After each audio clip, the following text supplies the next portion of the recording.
Yo, what is up guys, XGeNReaL here. Now I want to talk to you guys about how I got my nickname. So this is about a week into freshman year, and I'm taking physics. So as you can imagine, not everybody's so thrilled to learn this shit, and I'm sitting next to one of the less eager students.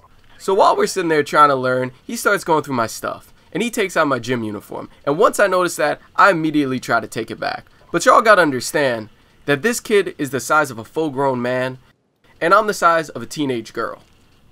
So while we're fighting over this shirt, it starts to escalate, and eventually I get the kid in a rear naked choke. And in my mind, I'm standing up to a bully and I'm defending myself. But to the teacher and the rest of the classroom, this shit looks like a goddamn hostage situation. So this is when reality started to kick in, because while my arms are wrapped around this dude's neck, I look around the classroom and everybody's just sitting there in silence. So now I start to realize that I may get into a lot of trouble for this, and I can barely survive freshman year of high school, let alone prison. So then I let the kid go, and a few seconds later he comes to, and immediately the teacher sends us both to the dean's office. And before he sends us, he asks if we're okay to walk with each other to the dean's office. And in my mind, I'm like, hell fucking no. Why would you want me to walk alone with a kid I just choked out, who's now conscious?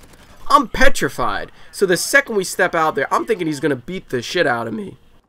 But when we step into the hallway, he just explains to me how he really doesn't want to get in trouble for this.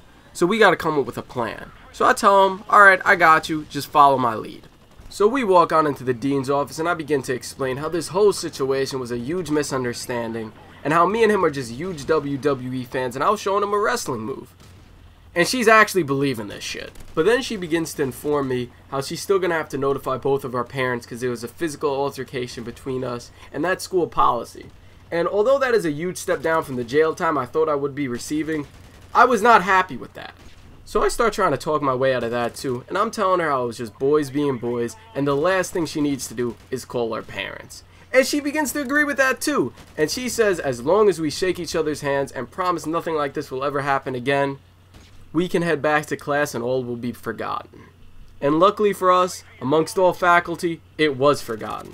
But see, the students did not forget. And unfortunately, you never get to choose your own nickname. And they came up with the Choker. Now, I had a few problems with this nickname. First one being, it just sounded way too rapey. And also, the Choker is not the nickname you give to a 14-year-old who is trying to stick up to a bully. It's the name you give to the serial killer on the loose after his 5th victim was just found choked to death. But luckily for me, your high school nickname doesn't always have to stick with you for the rest of your life. So thanks for watching, guys. Hope you enjoyed. And leave in the comments below what your first nickname was and how you got it. Peace out, guys.